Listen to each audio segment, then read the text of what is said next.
हिंद मेरे प्यारे दोस्तों, आज हम आप लोगों को इंडियन आर्मी का ओरिजिनल पेपर जैसा कि होता है जीडी में आर्मी जीडी में, उसी तरह हम आपको दिखाएंगे आज।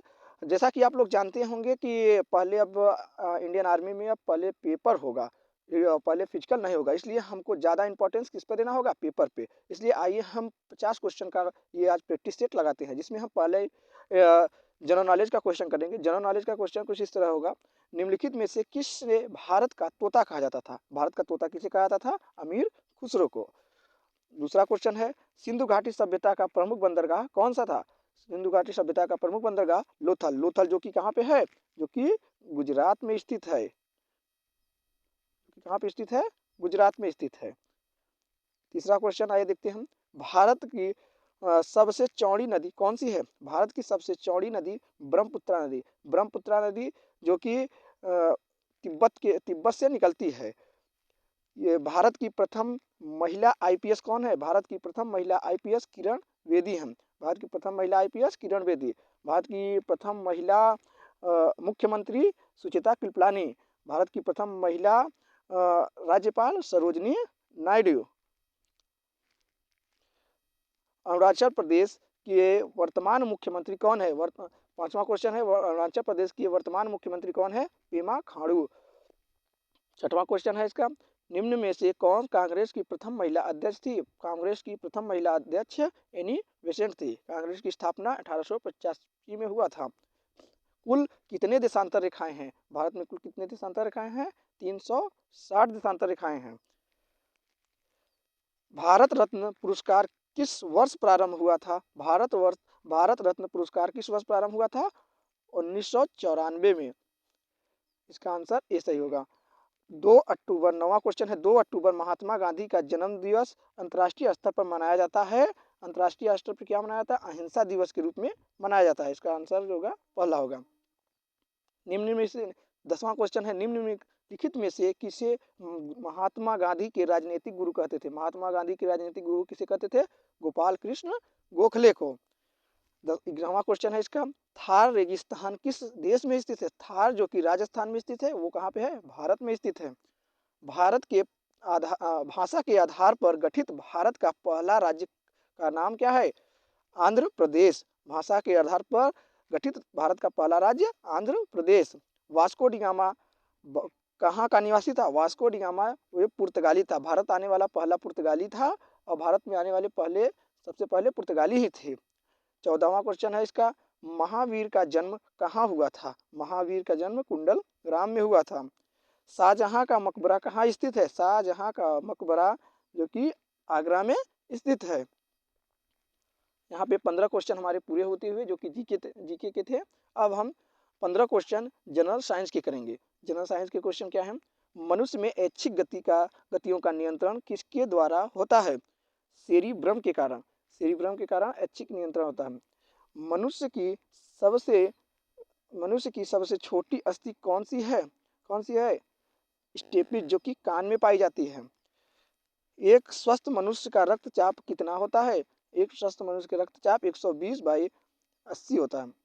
क्षय रोग किससे संबंधित है? क्षय रोग जो कि एक बैक्टीरिया से संबंधित है। दबाव के बढ़ने से तरल पदार्थ का क्वथनांक कैसा होगा? दबाव के बढ़ने से तरल का क्वथनांक जो होगा अधिक होगा। परमाणु का रासायनिक गुण किस पर निर्भर करता है? परमाणु का रासायनिक गुण परमाणु क्रमांक पर निर्भर करता है। लिटमस कहाँ से प्राप्त होता है? लिटमस जो है ये लाइकेन के पौधे से प्राप्त होता है। लिटमस जो कि नीले लिटमस पेपर को लाल कर देता है, आप लोगों ने नाम सुना ही होगा। रेगिस्तान में मरीचिका बनना किसका उदाहरण है? रेगिस्तान में मरीचिका बनाना जो है पूर्ण आंतरिक परावर्तन का एक उदाहरण है। केल्विन पैमाने में शरीर का सामान्य तापमान कितना होगा? ये केल्विन पैमाने पर शरीर का तापमान जो 310 केल्विन होता है। 310 केल्विन होता है और ये डिग्री में जो होता है 37 डिग्री सेल्सियस होता है और 97 फ़ारेनहाइट में होता है और केल्विन में 310 होता है। किस विटामिन में कोबाल्ट पाया जाता है? विटामिन B12 में कोबाल्ट पाया जाता है। खट्टे दूध में कौन सा अम्ल पाया जाए? जब दूध की बात होती है तो उसमें लैक्टिक अम्ल ही पाया जाता है। विमान की ऊंचाई ज्ञात करने के लिए किस उपकरण का प्रयोग किया जाता है? विमान की ऊंचाई ज्ञात करने के लिए अल्टीमीटर का उपयोग किया जाता है। सूर्य एवं तारों से प्राप्त ऊर्जा का प्रकाश स्रोत क्या है? नाभिकीय संलयन, जो कि कभी खत्म नहीं होता है। ताप का एसआई मात्रक होता है। ताप का एसआई मात्रक केल्विन ही होता है। वायुमंडल की आर्द्रता मापने वाला यंत्र कौन सा है? वायुमंडल की आर्द्रता हाइग्रोमीटर से मापा जाता है। अब हमारा दूसरा पार्ट खत्म हो गया। जैसा कि ये पहले हमने जीके किया, उसके बाद फिर हमने साइंस किया, अब आ गई मैथ की बारी। मैथ में हमें हल करना पड़ेगा। जैसा कि किसी संख्या के को 30 से भाग देने पर 20 शेष फल प्राप्त होता है, तो उसी संख्या को 6 से भाग देने पर शेष फल कितना होगा? जब भी ऐसा क्वेश्चन आए तो हमें कुछ नहीं करना है, हमें जो यहाँ पे 20 दिया है शेष फल, उसी को हमें कितने से भाग देना है? 6 से भाग देना है। जब हम 6 से भाग देंगे इसको तो होगा 18 और शेष फल कितना बचेगा? 2। तो वही बस मेरा आंसर होगा 2। ठीक। अब उसी तरह जब 32वां क्वेश्चन है मेरा, दो संख्या 5 संबंधित 6 के अनुपात में है, यदि इसका महत्तम समापवर्तक 4 हो तो उनका लघुत्तम समापवर्तक कितना होगा? आइए इसको देखते हैं। जब इस तरह का क्वेश्चन आएगा तो हमें कुछ नहीं करना है। महत्तम समापवर्तक क्या है? तो मस HCM। HCM मेरा क्या होगा? 5 × 4 और 6 × 4 कितना होगा? 20 और 24। 20 और 24, 20 और 24 का जब एलसीएम हम निकालेंगे तो होगा कितना? 120। 20 और 24 का एलसीएम 120 होता है। आइए हम 33वां क्वेश्चन देखते हैं। 33वां क्वेश्चन क्या कर रहा है? यदि ए संबंधित बी बराबर 2 संबंधित 3 तो बी संबंधित सी बराबर 4 संबंधित 2, तो इस तरह इसका बी और सी का संबंध क्या होगा? तो हमें पहले ए और बी बराबर कितना है? 2 3, और बी और सी बराबर कितना है? 4 2। इसमें बी को बराबर करना है हमको, तो बी को इसमें बराबर करने के लिए हमें इसमें 4 से गुणा करना होगा और इसमें 3 से गुणा करना होगा, तो होगा 4 दूनी 8 और 4 तिहाई 12, और जब इसमें 3 से गुणा करेंगे तो होगा 4 तिहाई 12 और 3 दूनी 6। तो इस तरह हमारा ए बी सी का अनुपात निकला है। ए बी और सी, ए बी सी का अनुपात कितना होगा? 8, और बी का अनुपात 12 हो गया, दोनों बराबर है, और सी का अनुपात हो गया 6। तो इस तरह पूछा क्या है हमसे? बी और सी का अनुपात हो गया 12 संबंधित 6। 12 संबंधित 6। जब इसको हम काटेंगे तो 6 कम 6, 6 दूनी 12, मेरा आया 2 संबंधित 1, जो कि हमारा ऑप्शन फर्स्ट सही है। और ये तीसरा है, 34वां है, 484 का वर्गमूल क्या होगा? 484 का वर्गमूल तो सभी को याद होगा, इसका वर्गमूल होगा 22। एक परीक्षा में 400 विद्यार्थी उत्तीर्ण हुए और 60% विद्यार्थी फेल हुए, तो कितने विद्यार्थियों ने परीक्षा में भाग लिया था? 400 विद्यार्थियों उत्तीर्ण हुए और 60% फेल हुए, तो जब 60% फेल हुए तो बचे कितने? 40%। तो 400 100 के 40, तो जब इसको काटेंगे तो होगा 1000, तो इसका आंसर होगा 1000। 5000 का 10% साधारण ब्याज की दर से 2 वर्ष का साधारण ब्याज होगा, कितना होगा? देखते हैं। साधारण ब्याज सिंपल इंटरेस्ट का सूत्र होता है CI बराबर मूलधन इंटू दर R इंटू T समय बटे 100। बस यहीं पे रख दो। 500 इसका क्या दिया हुआ है? 500 इसका दिया हुआ है, 500 इसका दिया हुआ है P, तो SI हमसे पूछ रहा है, तो P हो गया 5000, 5000 इसका P हो गया, 10% हो गया R, और 2 वर्ष हो गया T बटे 100। जब इसको हम काटेंगे, 2 जीरो से 2 जीरो कटा, तो इसका जब गुणा करेंगे हम 50 10 × 2, तो हो गया कितना इसका? 1000। इसी तरह 37वां क्वेश्चन क्या कहता है? 480 सेब में 20% सेब खराब हो गए तो अच्छे सेबों की संख्या। तो पहले हम जो खराब हो गए उसको देखते हैं। खराब सेब कितने हुए? 480। 480 20% खराब हुए तो 20/100। जब काटेंगे इसको तो होगा 8 दूनी 16 और 4 दूनी 8 1 9, 96। 96 सेब खराब हो गए। 480 में से 96 सेब खराब हो गए। जब घटाएंगे इसको तो होगा 10 में से 6 4, ये आएगा तुम्हारा 384। इसका 384। जब 38वां क्वेश्चन आइए देखते हैं। 38वां क्वेश्चन है 6 संख्याओं का 7 6 9 x 5 4 का औसत कितना है? ये है 7। तो पहले हम इसको लिखेंगे संख्याओं का योग। औसत का ही सूत्र ही होता है संख्याओं का योग बटे संख्या। 6 9 x प्लस 5 प्लस 4 बटे कितनी संख्या है? 2 2 4 2 6 बराबर कितना है? 7। 7 छंग 42। जब इसको जोड़ेंगे तो होगा 31 प्लस x बराबर 42। जब हम घटाएंगे इसको तो x बराबर कितना होगा? 11। और ये तो सिंपल सा ही इसको हल करना है। इसको सिंपली गुणा करना है। गुणा करेंगे तो आएगा 99 64। और 40वां क्वेश्चन है निम्न में से क्या 12 का वर्ग? 12 का वर्ग अगर आपको वर्ग निकालना नहीं आता तो मेरा एक वीडियो है जो कि वर्ग निकालने के लिए हमने बताया है। 12 का वर्ग, 12 का वर्ग इस तरह होता है। जब 12 का वर्ग करेंगे तो पहले लास्ट के हम वर्ग करेंगे। लास्ट का वर्ग होगा 4, 2 का वर्ग होगा 4 और 1 का वर्ग होता है 1। 2 1 कम और फिर हम 2 1 और फिर ये ऊपर वाला 2। जब इनका तीनों का गुणा करेंगे तो होगा 2 दूनी 4, जो कि हम पीछे की संख्या छोड़कर लिखेंगे। और जोड़ेंगे तो 4 4 1 144। 144 12 का वर्ग होता है। 41वां क्वेश्चन। 41वां क्वेश्चन क्या कर रहा है कि 720 का 5% वार्षिक ब्याज की दर से 2 वर्ष का साधारण वर्ष। वही सवाल सिंपल इंटरेस्ट का। एसआई बराबर क्या होता है? पी आर टी बटे 100। बस इसी पे रख दीजिए। रखेंगे कैसे? ये देखते हैं। 720 इसका दिया है पी मतलब मूलधन, 5% मतलब आर और 2 मतलब इसका समय बटे 100।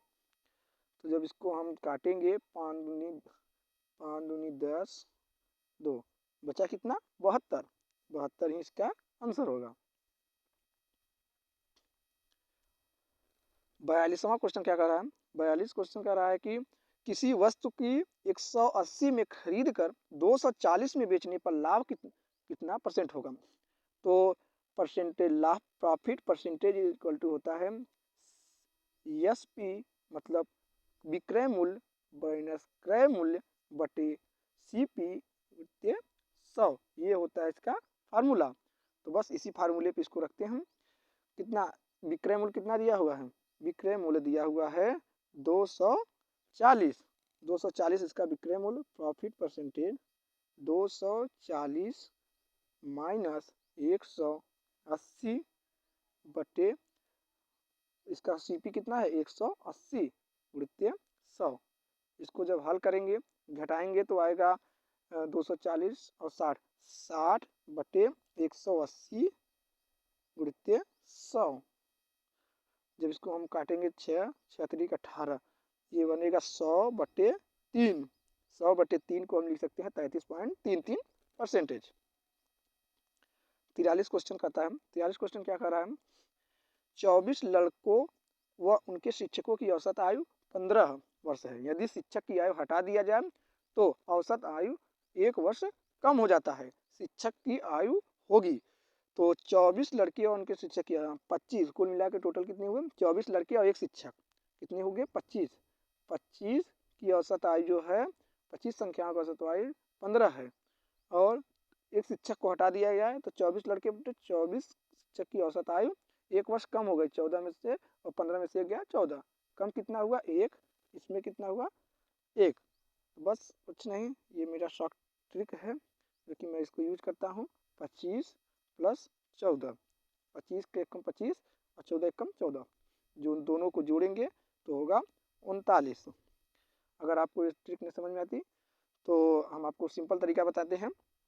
24 लड़के व एक शिक्षक की औसत आयु जो है 15 है, तो 24 से 25 टोटल संख्याओं की औसत आयु कितना है 15 है। तो 25 संख्याओं का योग जब निकालेंगे तो 15 इंटू 25 होगा, इसका गुणा कीजिए और फिर शिक्षक की आयु हटा दिया गया 24 इंटू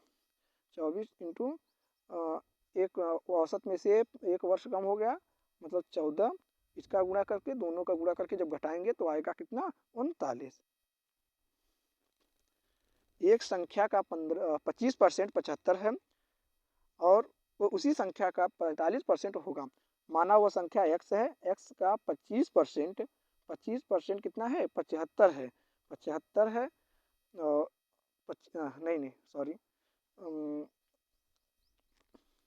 किसी संख्या का 25% मतलब 25/100 बराबर 75। ठीक, तो वो संख्या कितना होगा x बराबर कितना होगा 25 चौका 100 और जब इसका गुणा करेंगे तो होगा 300। 25 और 75 चौका 300।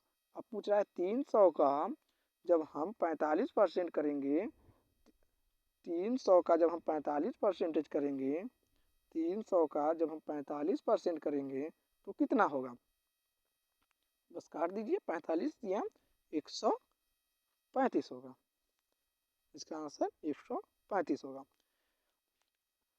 आइए 35 लास्ट क्वेश्चन इसका देखते हैं।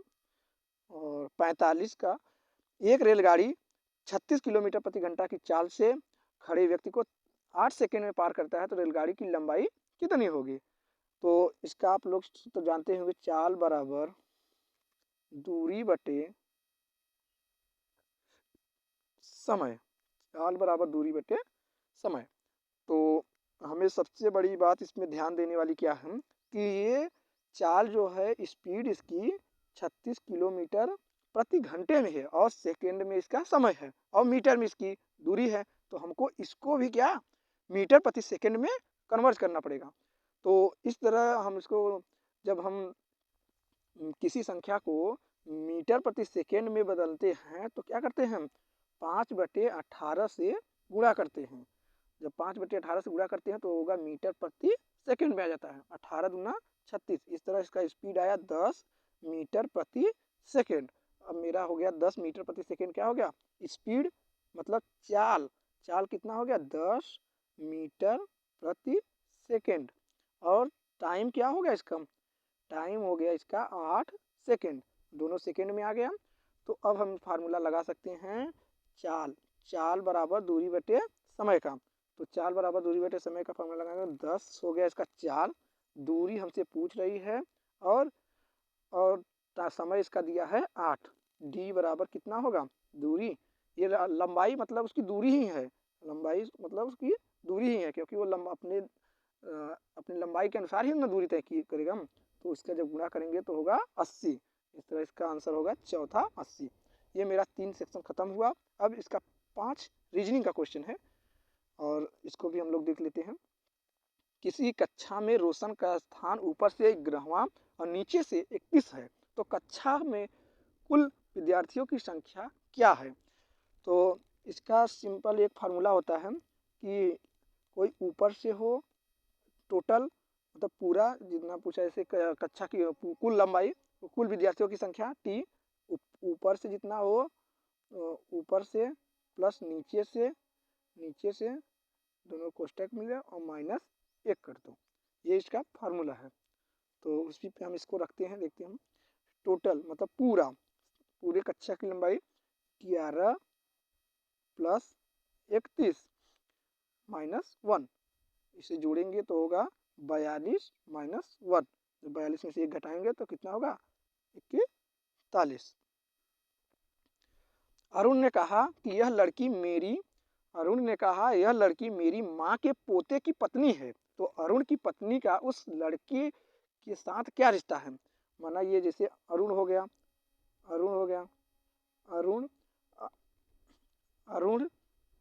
अरुण ने कहा कि यह लड़की मेरी माँ, अरुण की माँ हो गई, ये माँ हो गई, अरुण की माँ के पोते पोते मतलब कौन, उसका बेटा, उसके बेटे की पत्नी, उसके बेटे की पत्नी, उसके बेटे की पत्नी, उस अरुण की पत्नी, अरुण की कोई पत्नी है, अरुण की पत्नी की का उस लड़की से क्या संबंध है। उस लड़की मतलब ये जो है उसकी पोती का पोते का पत्नी है, वो इस अरुण की पत्नी से क्या लगती है, तो ये जाहिर सी बात है उसकी क्या होगी, सास ही होगी। तो इसका आंसर होगा सास। 48वां क्वेश्चन देखते हैं। ये है, यदि आना का संबंध जाना से है तो शत्रु का संबंध किससे है। आना का संबंध, आना और जाना ये दोनों क्या है, विपरीत हैं। तो जब विपरीत हैं तो उसी तरह शत्रु, शत्रु का क्या होगा विपरीत, मित्र। इसका ऑप्शन बी सही होगा। और 49वां क्वेश्चन देखते हैं। ये कह रहा है ए बी बराबर सी है, तो इसका हमको पहले ए से लेकर जेड तक कोड याद होना चाहिए। जैसे ए किस स्थान पे आता है, ए आता है एक स्थान पे, बी आता है दूसरे स्थान पे, और जब दोनों को जोड़ेंगे तो होगा कितना, 3। वही लिख रहा है 3 किस कौन से स्थान पे, सी का स्थान क्या है, 3 है, तो ये सी आ गया। उसी प्रकार जब हम इसका ई और एफ का देखेंगे तो ई आता है 5वें स्थान पर, एफ आता है 6ठे स्थान पे, जब दोनों को जोड़ेंगे तो 11, 11 का स्थान कौन सा है, के कौन किस स्थान पे आता है, 11। ऐसे ही हमें अगली संख्या देखना होगा। अगली संख्या क्या है, आई कौन स्थान पे आता है, 9वें स्थान पे, और जे आता है 10वें स्थान पे। कुल मिला के हुआ कितना, 19। 19 का स्थान कौन सा किसका है, एस का क्या है, 19वां स्थान है, एस 19 स्थान पे आता है। 50 और ये हमारा लास्ट क्वेश्चन है। लास्ट क्वेश्चन हमारा क्या कर रहा है, बी बी बी किस स्थान पे आता है, दूसरे स्थान पे आता है। जब 2 का हम क्यूब करेंगे तो कितना होगा, 8। उसी तरह जब डी किस स्थान पे आता है, डी आता है 4 स्थान पे, और चौथे का जब हम क्यूब करेंगे तो होगा 64। तो इसका आंसर कौन सा होगा, पहला 64। अगर वीडियो अच्छी लगी हो तो लाइक करें, और अगर इसी प्रकार का और भी वीडियो देखना चाहते हैं तो हमारे इस चैनल को सब्सक्राइब जरूर करें। जय हिंद, जय भारत।